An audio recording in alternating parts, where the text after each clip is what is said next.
meu pensamento. Jesus está na minha vida. Jesus está no meu silêncio. Agora eu sei porque sou feliz. A dor já não me deixa sem crer.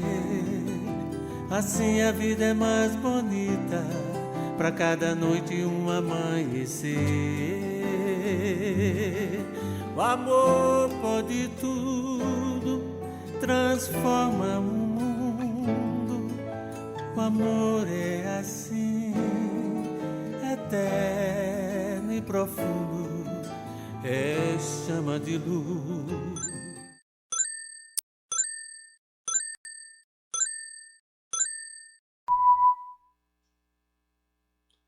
Boa noite a todos, que a paz esteja conosco nesta noite.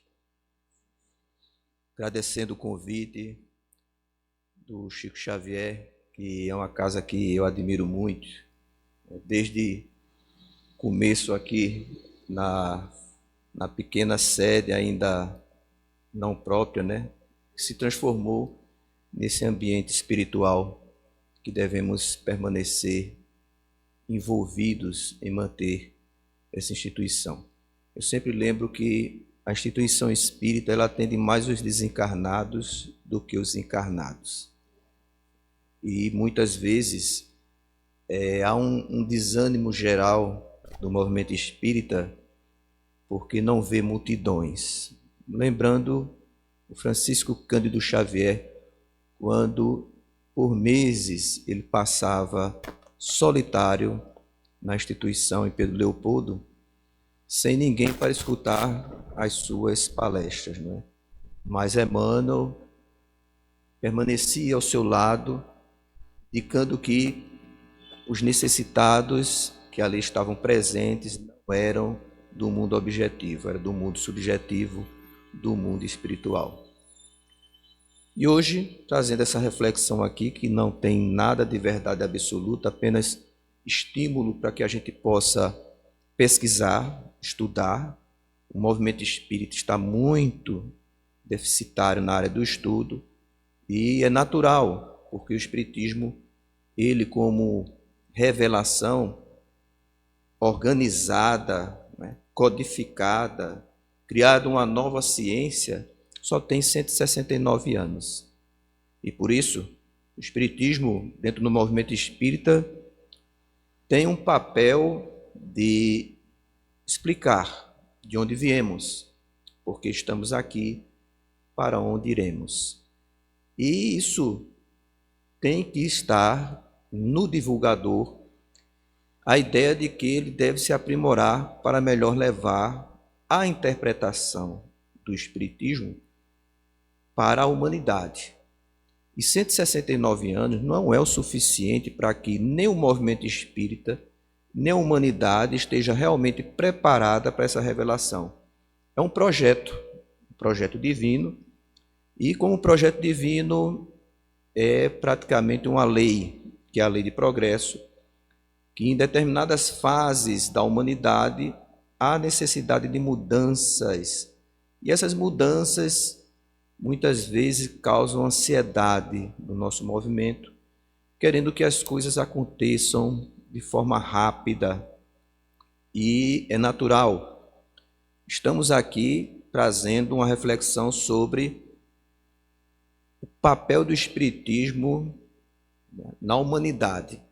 Então não estamos falando aqui, não vamos tratar do papel do movimento espírita. O movimento espírita é parte da humanidade. Não é um movimento privilegiado, que diz assim, como outras crenças, de que, sendo adepto dessa verdade ou dessa crença, está nos levando a uma verdadeira salvação. Não é isso. O movimento espírita, conforme Leon Denis vai parafrasear usando uma metáfora, que as coisas que vêm do céu, elas descem como as águas dos pingos da chuva, limpo, cristalino, e quando cai numa folha, brilha lindamente, Mas quando essa gota de chuva cai da folha e toca na terra, ela é envolvida pela sujidade, pela concupiscência que representa aí essa terra, a humanidade ainda imperfeita que vai pegar essa verdade cristalina e envolver ela com as suas imperfeições, com as suas interpretações ainda limitadas. Quando falamos que o Espiritismo ele tem o papel de trazer para a humanidade de onde viemos, é preciso que o movimento espírita se transforme em antropólogos, sociólogos, psicólogos religiosos. Sem isso, nós não vamos entender de onde viemos. Então, o espírita tem que ser, não é um religioso, ele é um antropóssocio psico-religioso. Ele é a união disso tudo, para entender de onde viemos. E reza as tradições espirituais, do mundo espiritual, que existe uma comunidade de espíritos puros. Esses espíritos habitam o Sol e eles dirigem os destinos dos planetas do nosso sistema solar. E eles se reuniram, primeira vez, para decidir a criação do nosso planeta, há 4 bilhões de anos atrás, 4 bilhões e meio de anos atrás. E escolheram Jesus para se responsabilizar, Jesus que fazia parte dessa comunidade, para dirigir a construção desse planeta e os seus habitantes que viriam depois. E Jesus, depois de muitos anos, trabalhando através dos tempos, vejam só, mais de 4 bilhões de anos. Nosso planeta deve ter aí uns 5 bilhões, mais ou menos. E provavelmente ainda ele vai, de acordo com os elementos químicos que provê a vida como nós conhecemos aqui na Terra, vamos ter aí mais 4 bilhões ou 5 bilhões de existência. E Jesus, depois de preparar o nosso planeta ainda não era habitado por seres humanos, como nós entendemos seres humanos aqui nesse momento. Mas inicialmente os primeiros espíritos que encarnaram aqui na Terra eram primitivos, espíritos com as suas primeiras experiências no corpo biológico. E era um corpo rudimentar, difícil. Na história da humanidade, a ciência só vem ter provas da existência de um ser humanoide, o Homo que vivia, porque o Homo é que tem o Homo sapiens, humanidade. Então havia uma ossada que encontraram mais ou menos entre 2,4 milhões de anos.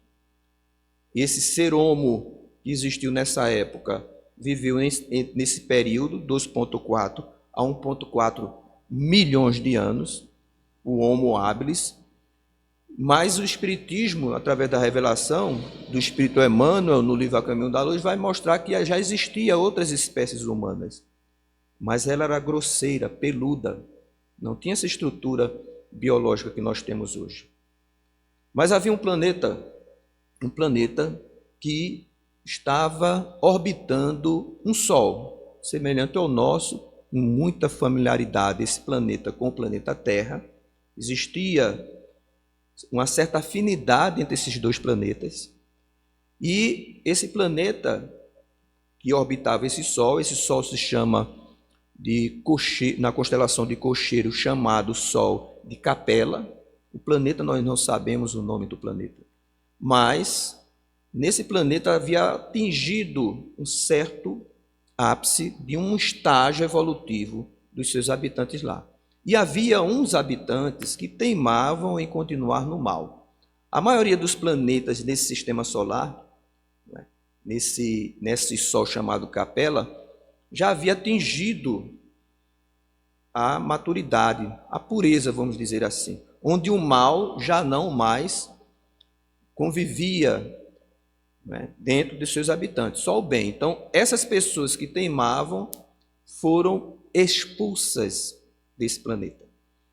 E Jesus, como havia uma afinidade desse planeta com o planeta Terra, Jesus recebeu esses espíritos para encarnar aqui na Terra e mudar o metabolismo, os genes dos homo que existia na época.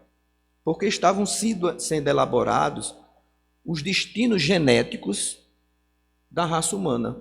Então, junto com Jesus, esses espíritos degradados, eles pouco a pouco foram encarnando e reencarnando e alterando o DNA desses homo mais grosseiros. A gente vai encontrar outras espécies no futuro da humanidade, Homo erectus, Homo neandertal. Então, houve uma época em que 4 ou 5 espécies conviviam na mesma época. Isso, gente, há milhões de anos atrás.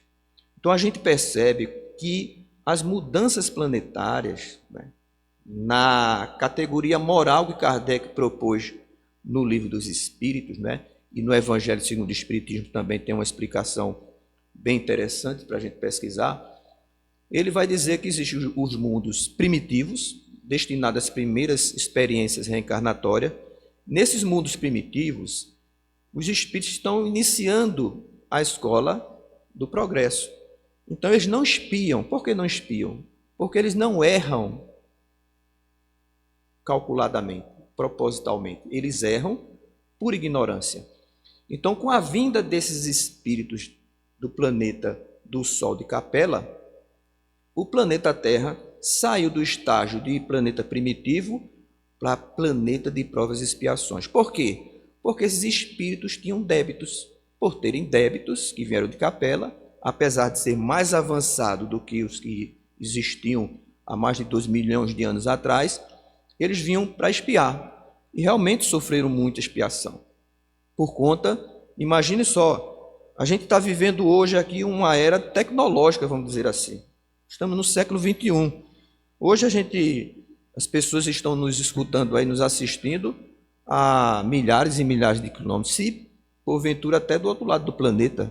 Nos comunicamos rapidamente. Temos tecnologia aí da informação, a IA agora fazendo de tudo, transformando como a gente quer as coisas, nem sempre verdadeiras.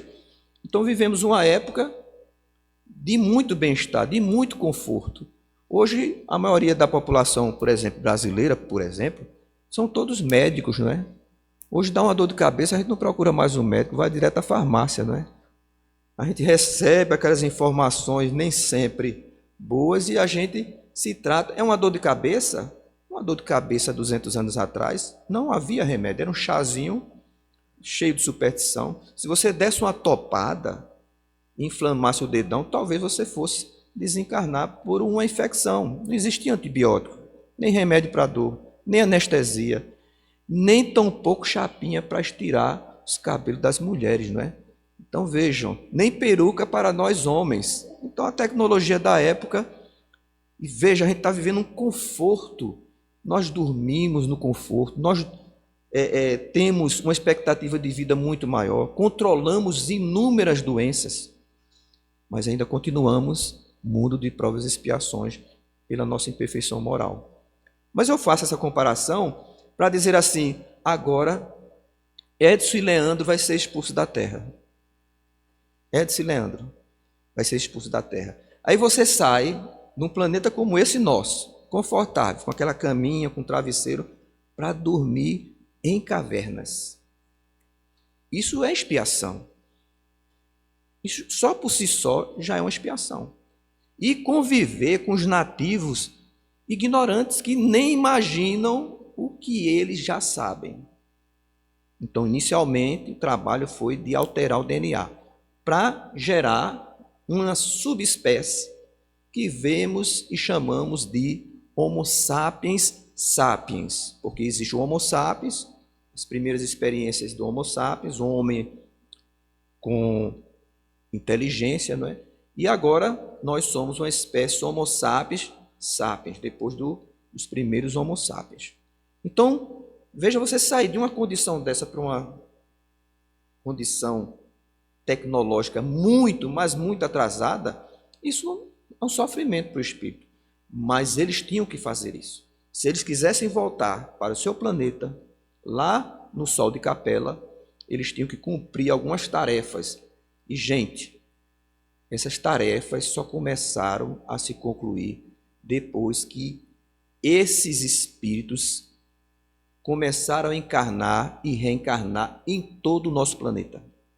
Esse planeta Terra tinha uma população muito pequena, mas em todo o planeta havia pequenos aglomerados, né, de tribos em que esses espíritos foram encarnando e alterando, né, o progresso dessa comunidade. Inicialmente, nós vivíamos como caçadores e coletores.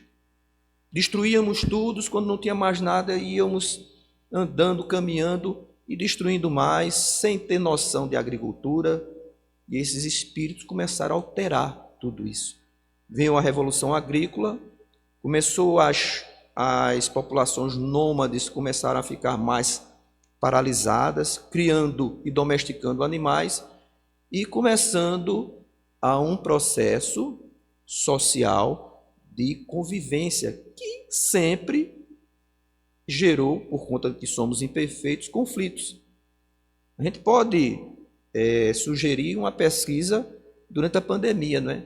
Quantos casais que só se viam à noite ou 3 vezes por dia começaram a conviver 24 horas, né? Nem todos suportaram essa convivência social. Estou falando de família. Imagine na convivência social em geral. Então a gente vê que gera conflito, mas esse conflito é necessário. É necessário para impulsionar e estimular, através dessas experiências, a trabalhar essa relação com os nossos semelhantes. Ainda hoje, nós somos um planeta muito atrasados, por quê?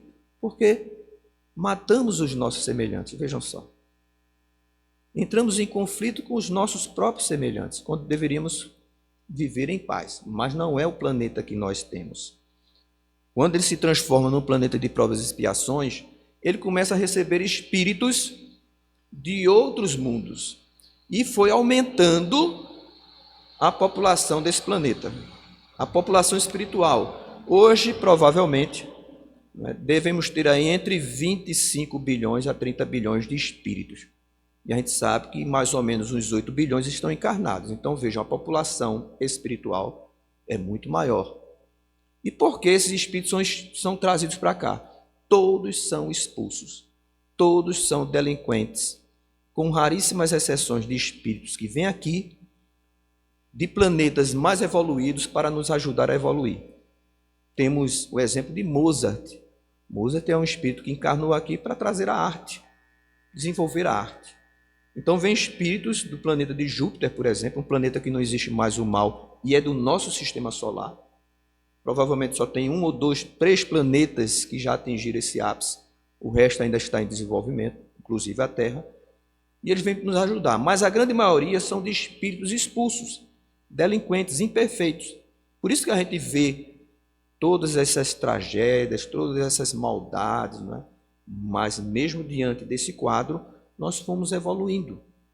Até chegar um momento em que alguns desses espíritos começaram a povoar de maneira mais ostensiva 4 grandes grupos da história da humanidade.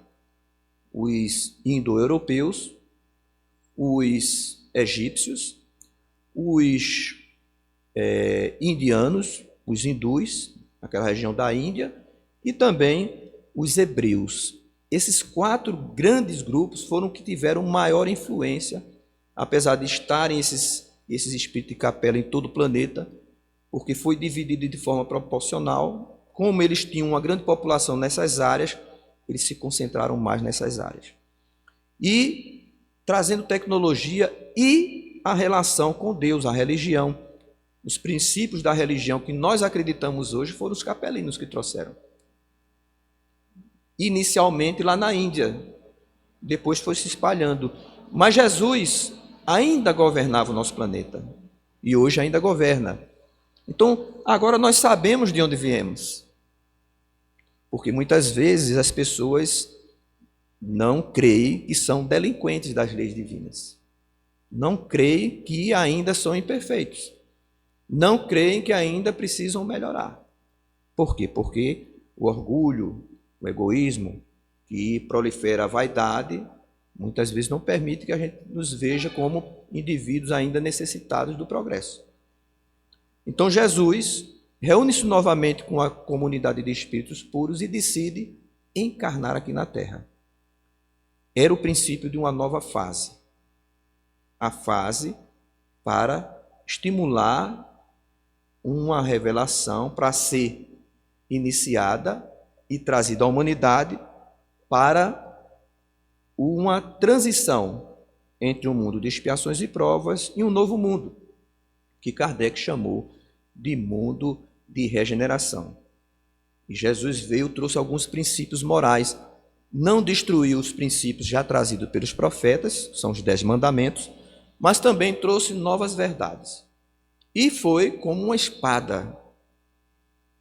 E ninguém acreditaria naquela época, ninguém acreditaria que ele pudesse trazer uma verdade e essa verdade fosse durar por muito tempo.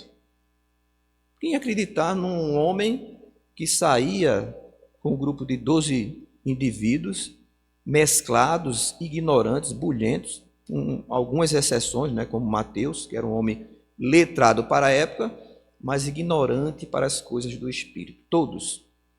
Inclusive Nicodemos, numa conversa com Jesus, tentou entender como é que um homem velho entra na barriga da mãe. Veja só, a ideia da reencarnação para eles na época, porque só os saduceus não acreditavam na transmigração da alma, ou migrar a alma de um corpo que morre para um novo corpo. Ele idealizava que um homem velho tinha que entrar na barriga da mãe, se tornar uma criança e nascer novamente. Essa era a ideia de Nicodemos. E Jesus, com a tapa de luva, disse a ele: você não tem condições de compreender o que eu estou falando. Você não progrediu ainda. Se eu te falar das coisas da terra, se eu te falar que existe micróbios, se eu te falar que existe um microcosmo, se eu te falar que existe elétrons, existe spin, existe uma vida microscópica, o que tem nos céus, os planetas, as constelações, que ninguém acreditava naquela época. Você não acreditaria, quanto mais eu falar das coisas do mundo espiritual. Então não havia condições de Jesus falar coisas que a gente não entenderia naquela época. E Jesus pacientemente acatou o seu destino, não é? Porque ele sabia que a sua verdade não seria aceita de imediato. Mas, como era uma determinação do grupo de espíritos puros de transformar esse planeta num planeta melhor, ajudando a todos os seus componentes a progredirem, se melhorarem, respeitando o livre-arbítrio de cada um, a vontade de cada um, Jesus veio a ser levado à cruz, o seu destino, não é? Inclusive, numa oração muito linda de Amélia Rodrigues, ele vai falar com os seus discípulos que o Cordeiro Inocente logo mais irá ser destinado ao matadouro, se referindo a ele mesmo. Ele já sabia o seu destino.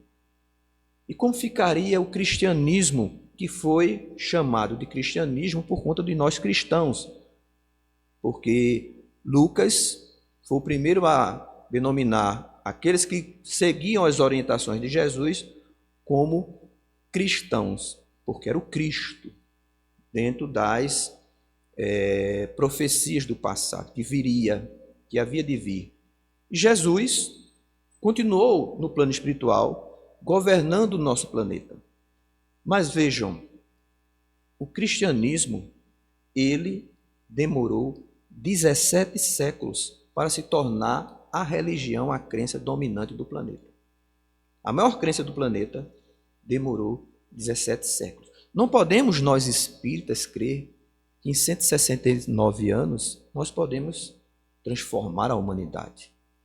Nós espíritas, o espiritismo vai, mas nem o espiritismo, que é vindo dos espíritos, eles têm essa presunção de transformar a humanidade em 1 ou 2 séculos, para transformar no mundo regenerado.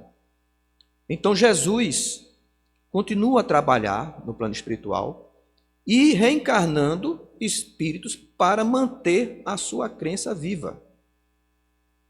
A gente vê a passagem de Paulo, né, de Agostinho de Hipona, de muitos espíritos moralmente evoluídos que mantiveram a crença viva, mesmo com a crueldade romana, assassinando os cristãos, perseguindo os cristãos. Mesmo assim, esses espíritos reencarnavam com aquele impulso de manter a crença viva de Jesus, até que Constantino, que era imperador de Roma na época, resolveu, no ano de 313 para 315, liberar a crença dos cristãos. Então não houve mais perseguição a partir desse momento. Muitas pessoas, há muitas lendas, não é? Porque dizem que Constantino, quando ia invadir Roma, ele, antes de invadir, ele mandou preparar uma bandeira, não é? E nessa bandeira ele colocou a figura de uma cruz, simbolizando a pessoa de Jesus. E dizem que ele se converteu ao cristianismo, mas há muitas dúvidas sobre isso. Mas por conta da influência da sua mãe, que era cristã, a mãe de Constantino, ele se viu envolvido, não é, de certa forma, em uma espécie de fé. E ele responsabilizou a sua vitória em Roma a esse Cristo, da qual sua mãe seguia. Foi então que os cristãos tiveram a liberdade de crença sem perseguição. Mas somente Teodósio I, em 380, vejam só, do nascimento de Jesus até a sua morte, foi preciso 313, 315 anos para os cristãos terem a crença livre. E 380, o cristianismo se torna crença oficial do Império Romano. Aí o Império Romano tomou conta do cristianismo. Na verdade, tomou conta desde Constantino, porque ele mandou reunir em Constantinopla, ele mudou a capital do Império Romano, onde hoje é a região ali da Turquia, e impôs um novo Cristo. Um Cristo que era Deus, um Cristo que era Filho de Deus, e um Cristo que era Espírito. Uma misturada. Foi a imposição de Constantino, porque ainda estava influenciado pelas ideias dos deuses, né? Os romanos não queriam um homem fraco, frágil para seguir. Tinha que seguir um homem poderoso, então transformaram Jesus em Deus. Aí, nesse momento, houve um trabalho de divulgação do cristianismo na humanidade. Tudo supervisionado por Jesus. Mas, por conta do desencarne de muitos espíritos nobres que demoraram para reencarnar, passamos a inverter os nossos papéis. Antes, por 300 anos, fomos perseguidos cristãos. Depois que nós recebemos a autorização da crença livre, nós passamos a perseguir. E passamos mais de 1000 anos nas sombras. A religião cristã pulverizou a verdadeira crença primitiva que Jesus trouxe do cristianismo. Então, a Era das Sombras, a Idade Média, que perseguiu, matou, assassinou, criou guerras, conflitos, dizimou povos em nome de Deus. Isso durou mais de 1000 anos, até que Jesus toma posição e começa a reencarnar espíritos mais inteligentes, mais nobres. Esses espíritos que nesses 1000 anos, vejam só, 1000 anos de oportunidade de se converter ao verdadeiro cristianismo. E muitos se endividaram demais, ao ponto de chegar um momento em que aquela população ali da Europa, que difundia esse cristianismo sanguinolento, cruel, assassino, totalmente oposto às ideias do Cristo, um pacifista, dizendo que Deus é um Deus de amor, Então gerou tantas dívidas nos espíritos que não adiantava nem eles reencarnar na Europa para poder resgatar seus débitos. Porque se eles reencarnassem, pela imperfeição, pelo mal que eles carregavam, eles iam permanecer no mal e criavam um ciclo permanente. Então Jesus, como Jesus não mora aqui na Terra, é preciso que a gente saiba disso, Jesus mora nessa comunidade de espíritos puros. Mas como ele governa a Terra, de vez em quando ele visita a Terra. E numa dessas visitas, um dos seus ministros, chamado Leu, isso está no livro Brasil, Coração do Mundo, Pátria do Evangelho. E ele vai dizer que Jesus, eu estou desesperado. Algo assim. Olha, não tem, o que é que a gente vai fazer agora? Aí Jesus disse, bem calmo, né? Como Jesus, e Leu, como se Jesus não soubesse. E aquelas terras lá abandonadas, lá do Cruzeiro do Sul, que ninguém mora, só um bando de indígenas. Vamos fazer uma visita a Jesus com seus ministros aqui da terra, porque ele não mora aqui, mas tem os seus ministros, né? Usa esse termo ministro para a gente entender uma certa hierarquia, né? E eles viajam até o continente americano. E lá Jesus determina que essa população da Europa começasse a habitar essa região. E Jesus ainda terminou como governador do nosso planeta. Aqui, na América do Norte, aqui vai ser o lastro econômico do planeta. E aqui, na terra do Cruzeiro do Sul, será a base do meu evangelho. Será. Vejam só, será. E será vai determinar pelo nosso livre-arbítrio. Vai ser determinado pelo nosso livre-arbítrio. Mas vai ser. Porque se a gente não quiser, Jesus bota outro no lugar. É assim que se muda a configuração de um país moral, de um planeta, tira uma molécula malsã, coloca uma melhorzinha. Aí o planeta vai melhorando. Com muita paciência. Foram 17 séculos para o cristianismo se tornar a crença dominante. O espiritismo vai demorar um pouquinho mais também. Mas o espiritismo não veio com a proposta de ser a religião do futuro. É um engano de muitos confrades que usa essa frase, mas não a pratica. Muitos dos nossos confrades usam essa frase, o espiritismo não é a religião do futuro. É o futuro das religiões. Mas a gente vê a prática proselitista. A gente quer que as pessoas sejam espíritas de todo jeito.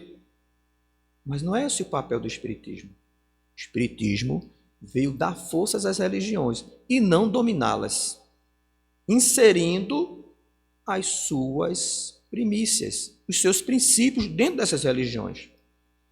Conheço padres, pastores que têm, eu conheço pessoalmente, pessoas que têm outras crenças e usam os livros espíritas, leem os livros espíritas, admiram os livros espíritas, mas nem por isso deixam as suas religiões.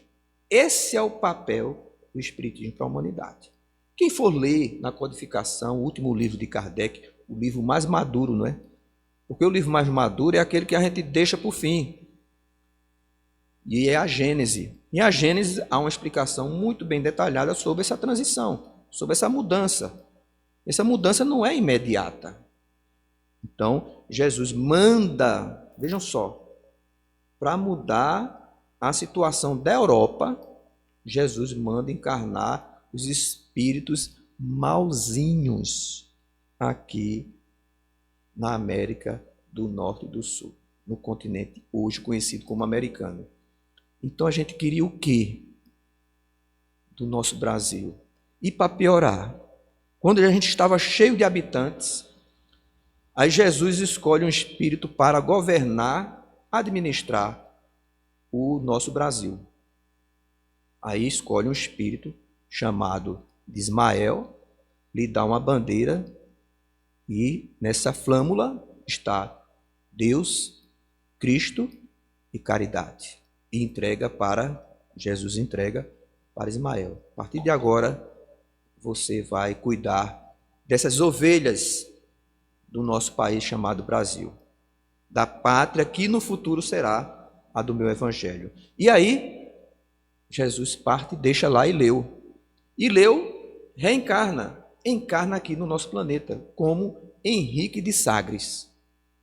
Foi um nobre português que deu início às escondidas das descobertas. Primeiro, porque a igreja não permitia que você navegasse em direção a um continente que não existia para a época nos mapas, somente nas Índias Orientais, em que os navegantes desciam ali pela África, né?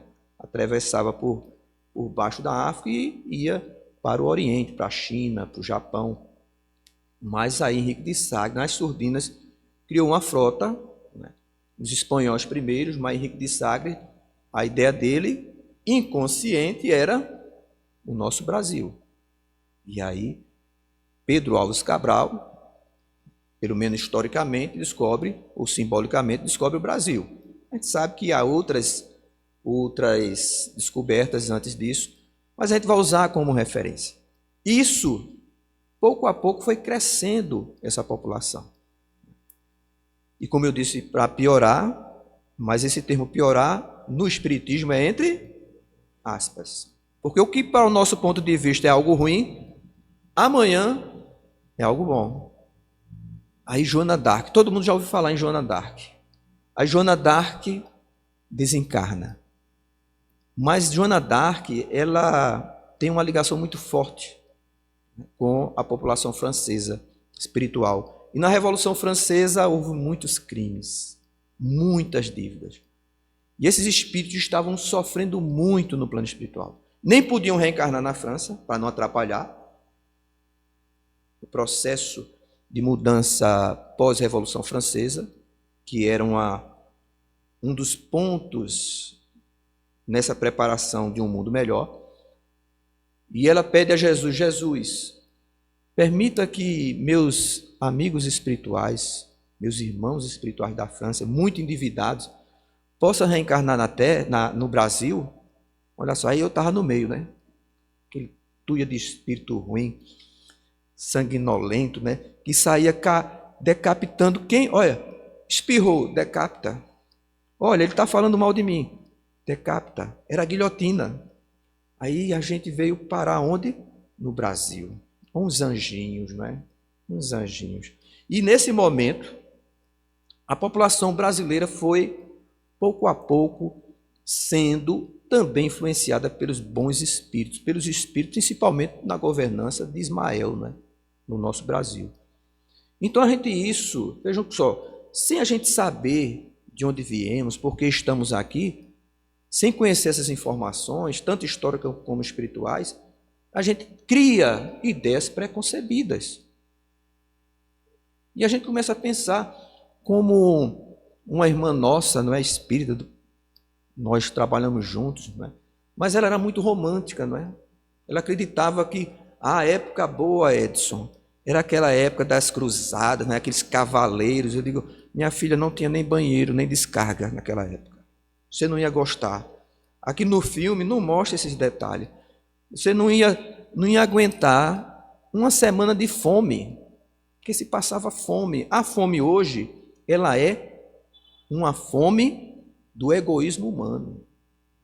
Não é mais a fome que existia naquela época, a grande fome na Europa, a grande fome na China, que são processos não deliberados pela humanidade, que geram muita fome, que são expiações de um mundo de expiações e provas, mas que não é determinada pelo homem, e sim pela sua ignorância, pelo clima. Mas hoje a fome é por conta do egoísmo humano. Só existe fome hoje pelo egoísmo humano.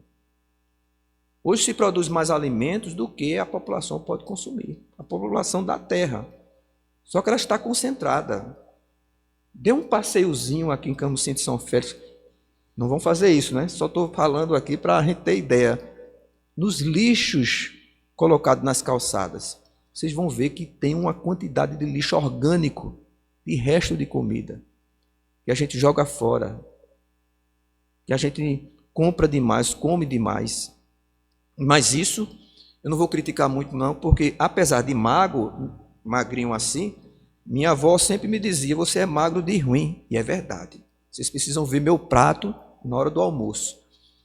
Mas isso é o nosso planeta. Nosso planeta ainda convive com egoísmo, com orgulho, que gera consequências como essa, de sofrimento com os nossos semelhantes. Quando deveríamos propor, nós cristãos, nós espíritas, auxiliar o nosso semelhante, trabalhar a fraternidade, não é?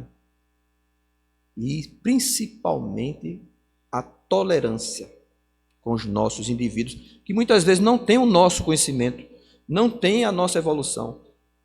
E a gente deveria ajudá-lo para que ele pudesse também evoluir, progredir. Por isso que Kardec vai dizer, a educação é a chave do progresso da humanidade. É a chave. Sem educação a gente não progride. Então, chegado a esse ponto, em 1857, depois de um espírito escolhido por Jesus também, veja a governança de Jesus. E ele escolhe um espírito, um dos mais lúcidos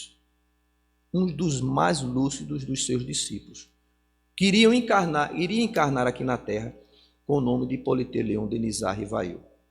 Ele reencarna, recebe centenas e centenas de mensagens e prepara um livro, organiza aquele livro, chamado O Livro dos Espíritos. 18 de abril de 1857. Eu não esqueço nunca, porque a idade do Livro dos Espíritos, porque eu moro em Caruaru, apesar de não ser de lá, mas mais de 30 anos, vou para 40 anos, em Caruaru. Caruaru foi fundada em 18 de maio de 1857. Então, Caruaru tem 169 anos. Quando eu me esqueço, qual é a idade de Caruaru? 169 anos. É a idade do Livro dos Espíritos. Só que o Livro dos Espíritos é mais velho, um mês. 18 de abril de 1857. Veio o Livro dos Espíritos para explicar o que Jesus não podia explicar. Foi criada uma nova ciência para poder a humanidade compreender. E nós espíritas temos o dever de estudar permanentemente. Quem acredita que tem diploma de espiritismo não entendeu o espiritismo. Edson, eu já li toda a codificação, e agora? Releia. Porque é um livro, Chico Xavier foi dizer que o Livro dos Espíritos era um livro para 500 anos. A humanidade só vai compreender. E quando fala humanidade, né, nós vamos ver que a humanidade ela é heterogênea em termos intelectuais. Leandro pode entender melhor e eu menos. Mas só vai chegar assim, numa certa compreensão melhor, 500 anos. Então, eu assisti uma palestra de um espírita muito famoso, muito relevante no movimento espírita nacional, dizendo que o espiritismo, o Livro dos Espíritos está ultrapassado, que precisava ser atualizado.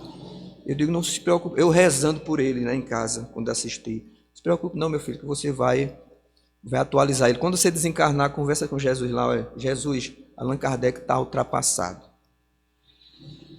Uma obra que muitas vezes nós lemos e relemos e toda vez nós encontramos algo novo, um fato novo, que a gente não conseguia perceber. E muitas outras verdades só nós vamos compreender quando a gente evoluir mais. Quando a gente não estiver mais influenciado por essa psicosfera aqui. Vai abrir nossos olhos, os olhos espirituais, quando as influências ainda materiais, ainda de espíritos envolvidos no mal, deixar de nos influenciar.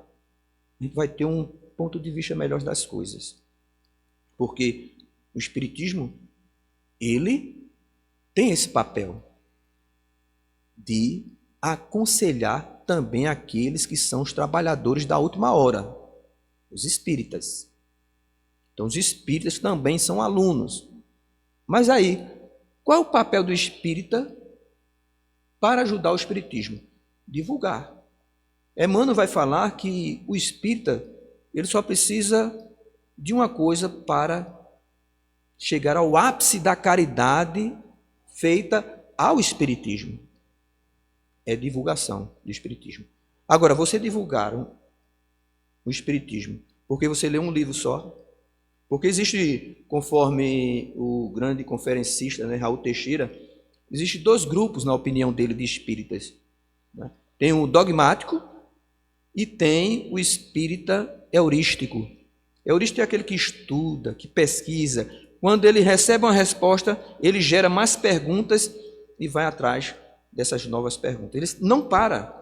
O heurístico, ele está sempre lendo, sempre fazendo correlações com várias obras para se encaixar dentro da universalidade da compreensão da revelação espírita. Já o dogmático, muitas vezes ele só assiste palestra. Ele assistiu uma palestra, ele já é dominador do espiritismo. Ele aconselha, ele medica, ele dá paz, mas as ideias dele são preconcebidas. E muitas vezes ele tem até o esforço, a vontade de ajudar, mas a nova era não vai ter mais espíritos que ignorem, que necessitam se intelectualizar. Não vai. Espírita, hoje, ou qualquer ser da humanidade, ainda é tolerável a ignorância. O futuro será diferente. A ignorância não será mais permitida. Mas tudo isso não vai acontecer em 2050, como muitas pessoas estão dizendo aí. Vamos ter muito tempo para isso, para se intelectualizar. Olha, né, eu agora estou com 45 anos, né? 45 anos de movimento espírita, né? Aqui em Caruaru, fora em Recife. Mas vejam, o que eu aprendi em 45 anos me ajudou demais na minha vida.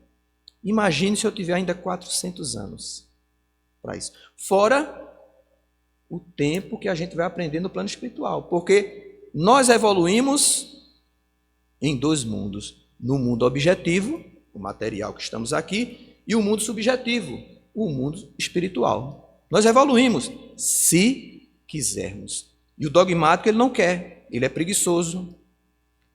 Ele lê um livro de André Luiz, Nosso Lar, pronto. Eu conheço um espírita que ele só assistiu, se tornou espírita assistindo o filme Nosso Lar. 1 e 2. Ele se acha o papa do espiritismo.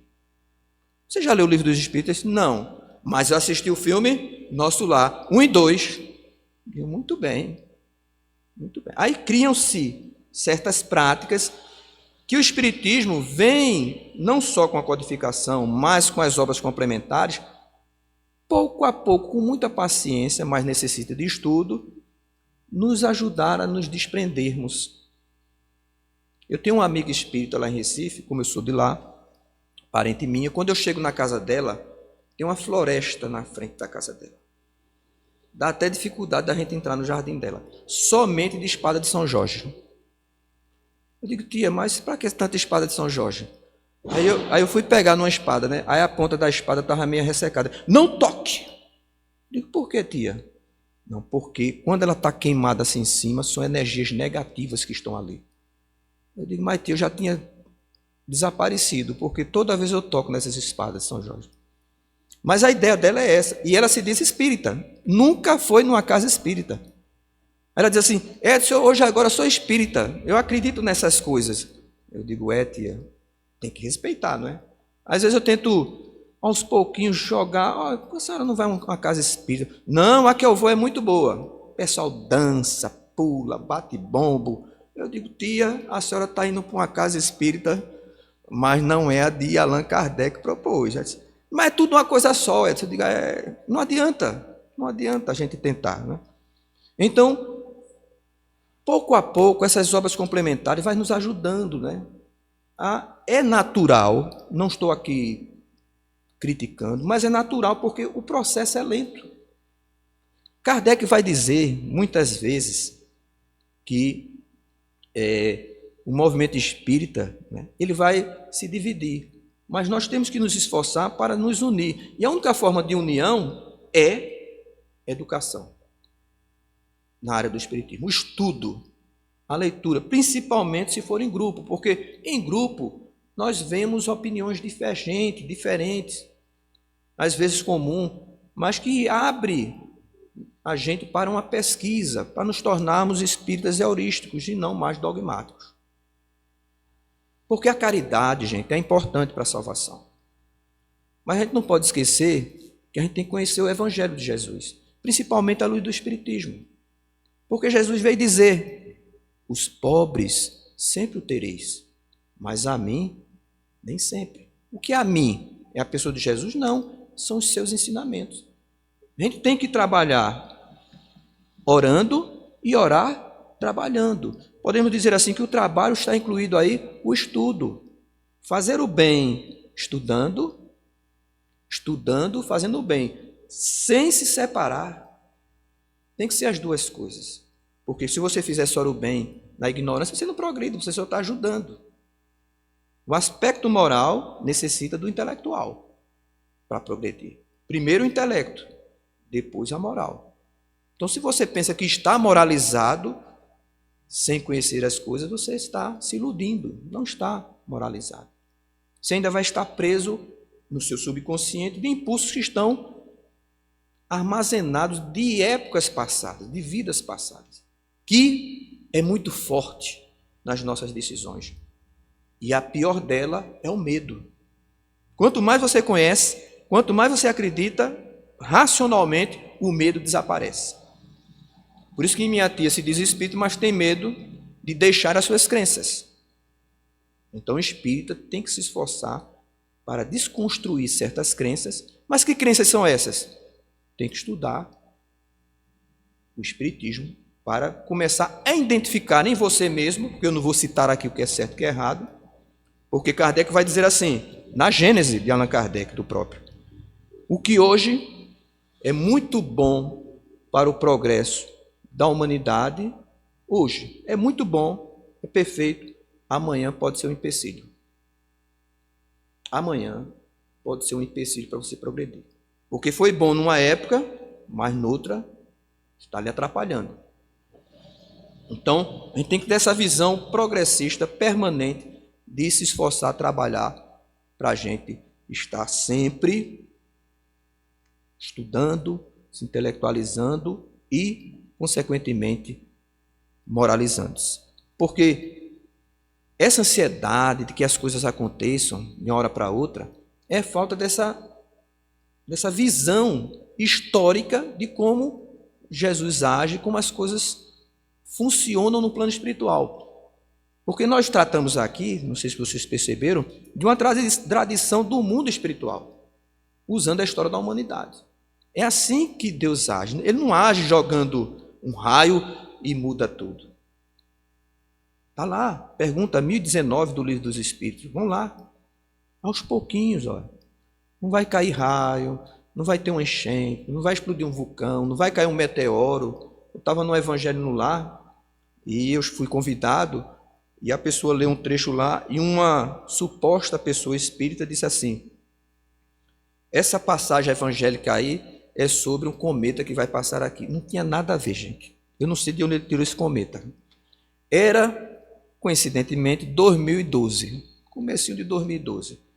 E ele disse assim: vai passar um cometa perto da Terra e ele vai arrastar todos os espíritos imperfeitos. Gente, eu me segurei no sofá, olhei para o céu assim, porque eu não sei, vai que ele passe agora, né? Porque ele não tinha dito, ia me arrastar. Aí eu digo, eu me seguro aqui no sofá e ele não vai me levar, porque o primeiro vai ser eu. Para arrastar todos os espíritos imperfeitos da Terra, vai esvaziar a Terra. Essas ideias que saem, né, da cabeça das pessoas que não estudam mística, né? Mas em 1916, uma médium chamada Zilda Gama começou a receber mensagem de ninguém mais do que Allan Kardec. Kardec se comunicando pela primeira vez no Brasil, através da médium Zilda Gama. Já ouviu falar de Zilda Gama? Toda vez que eu falo de Zilda Gama, ela parece que não existiu no movimento espírita. E Chico Xavier, Divaldo Franco, fala da superioridade de Zilda Gama, da veracidade das suas obras. E ela publicou pela primeira vez, foi a primeira médium a escrever livros espíritas. Primeiro do que Chico Xavier. E muitas obras do espírito Victor Hugo. Allan Kardec passou 15 anos ao lado de Zilda Gama, auxiliando ela. como mentor. E vai dizer para ela, né, que ela vai trazer algumas revelações espíritas. E no primeiro livro, Na Sombra e na Luz, um livro que eu recomendo a todo o movimento espírita, principalmente esse que está ansioso pela chegada do mundo de regeneração. E ela vai dizer lá que, não ela, mas um espírito muito evoluído na obra, e ele relata que os homens vão abandonar os exércitos nos próximos 500 anos. Então, como a história se dá no século XIX, eu contei, provavelmente o homem vai se libertar das guerras, dos exércitos, lá para 2400. E ele diz assim, se cumprir, quer dizer, vai se cumprir, mas ele não pode determinar o tempo. Se a humanidade quiser, 500 anos. Então, 2400 a gente não vai ter Putin, nem Zelensky, nem esses presidentes dos Estados Unidos malucos. Os exércitos, vejam só, os exércitos serão um novo exército de pessoas intelectualizadas e moralizadas. Não vai ter esse ignorantezinho que a gente tem hoje, não. Aí eu fiquei pensando, meu Deus, olha, tem 400 anos. Dá tempo, não dá? Mas pela preguiça do movimento espírita, que a gente vê um ou outro, né? Um ou outro, né? Mas os espíritos não querem nem saber. Ele quer a casa aberta. E aí ela vai dizer, o espírito, que até o fim desse milênio, sabe quanto é o fim do milênio? 2900, 2900, é por aí. A Terra estará concluída e não haverá mais essa maldade calculada. Porque o mundo de regeneração é um mundo em que existe o mal. Mas a gente tem que entender o mal diferente do mal de hoje. Porque à medida que a gente evolui, vai descobrindo novos maus. Porque tem coisas que a gente faz que a gente acha que é o bem. Deus sabe que a gente é ignorante, mas é mal. Daqui a 1000 anos. Não vai mais se aceitar. Deixar de fofocar, viu? Eu estou tentando trabalhar isso. Não falar mais mal dos outros. A gente não quer, né? Mas termina falando. São impulsos que não incontroláveis, mas que a gente tem que trabalhar. Isso são identificáveis. E os que a gente não identifica, como o Espírito Emmanuel vai dizer, tem coisas que vocês nem descobriram ainda que é mal. Esse tipo de mal que vai ser descoberto no mundo de regeneração. E a gente não vai ficar assim, se sentindo bem em fazer aquele mal, porque é muito gostoso fofocar, não é? Não mintam para mim. É muito gostoso.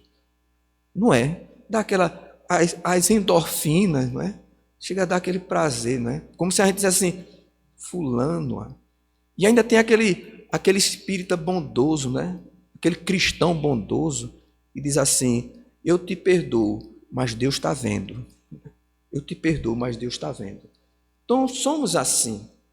Então, se a gente começar a acreditar que é logo ali que o mundo vai se regenerar, vai estar perdendo a oportunidade de trabalhar o si mesmo. Achando, já chegou, não preciso estudar. Gente, temos aí 400 anos para nos intelectualizar e moralizar, e mais outros 500 depois, para a gente permanecer nesse planeta. Tem tempo. Agora, vocês pensam que o tempo passa lento, é? 2,4 milhões de anos. O Homo habilis. Hoje somos Homo sapiens. Passou rapidinho. Passou rapidinho. Então, se quisermos viver nesse novo mundo que virá, prometido por Jesus, e o papel do Espiritismo é divulgar essas verdades do Espírito. Porque todos, no futuro, vão acreditar no que nós acreditamos hoje. Então, espíritas, não desanimem. Não desanimem. Não desanimem com a quantidade, é 169 anos só. Eu queria fundar uma casa espírita, encher de gente. Quer encher, tem que contar uma mentira. Tem que contar uma mentira. Para encher uma casa espírita, você tem que criar. É raro. Se você tiver numa cidade, uma população muito grande, tudo bem. Mas na cidade pequena, você querer encher a casa espírita. Eu faço palestras em cidades pequenas aqui do nosso interior. Quantos interiores nós temos aí ainda para desbravar no nosso país? Quantos países a gente tem que levar essa ideia? Está aqui. Hoje nós temos a tecnologia para levar o conhecimento espírita para as outras nações. Foi assim que Paulo trabalhou. Usou a tecnologia da época, Paulo. Qual foi a tecnologia de Paulo? Andar a pé. Espírita está muito acomodado. Vem de carro para entregar as cestas básicas.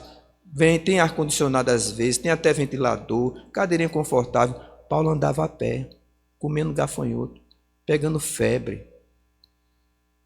A gente tem que se espelhar com esses espíritos. Não que a gente vai se transformar a nossa vida num sacrifício. Jesus não quer sacrifício. Ele quer que a gente divulgue. Mas para isso temos que nos capacitar. Então espero que as nossas palavras tenham estimulado, né, a todos vocês, a mim mesmo, né?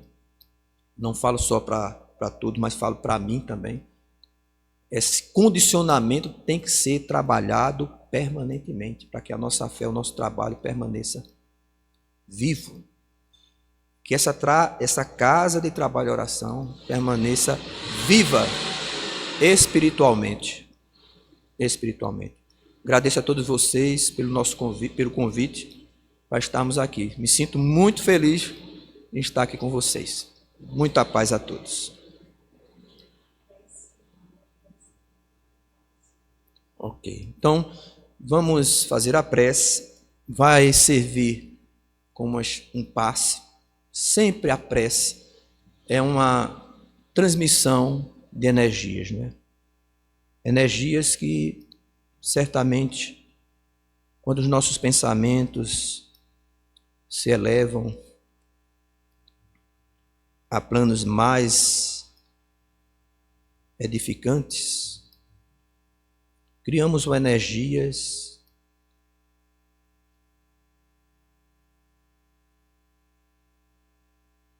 que os espíritos benfeitores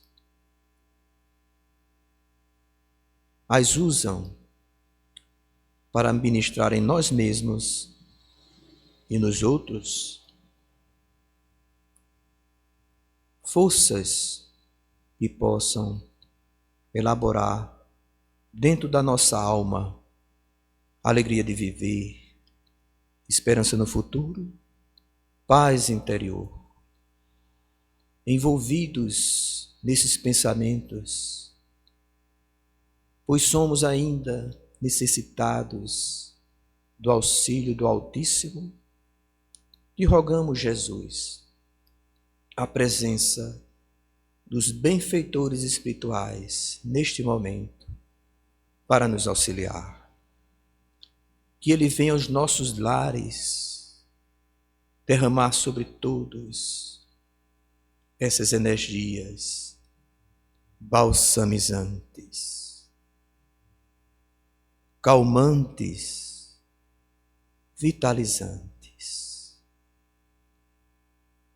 Que desperte em nossa alma a necessidade de nos reconciliar com as leis divinas. Não te pedimos, Senhor, facilidades, mas forças para que possamos entender qual o melhor caminho a tomar, quais as melhores decisões. Se estamos muitas vezes desanimados, quando uma lágrima quente molhar os nossos rostos, lembremos de Jesus, que no Calvário, preso a uma cruz, pediu aos céus, a todos nós, o perdão. E no sofrimento das nossas relações com os nossos semelhantes e familiares. Não nos esqueçamos de Maria Santíssima,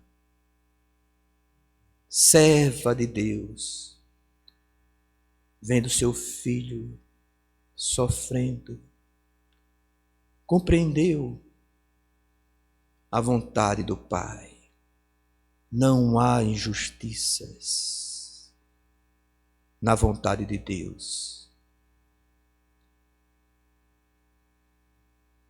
E ela, respeitando a vontade do Pai, entregou a sua dor a Deus. Façamos isso. Deixamos a vingança, a mágoa, entreguemos as injustiças humanas às leis divinas e sigamos em paz. Que Deus nos abençoe, nos ilumine hoje e sempre, que assim seja.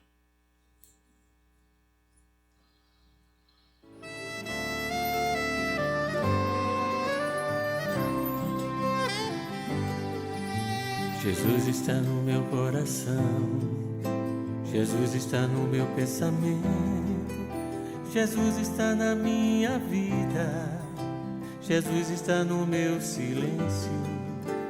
Agora eu sei porque sou feliz, a dor já não me deixa sem crer. Assim a vida é mais bonita, pra cada noite um amanhecer.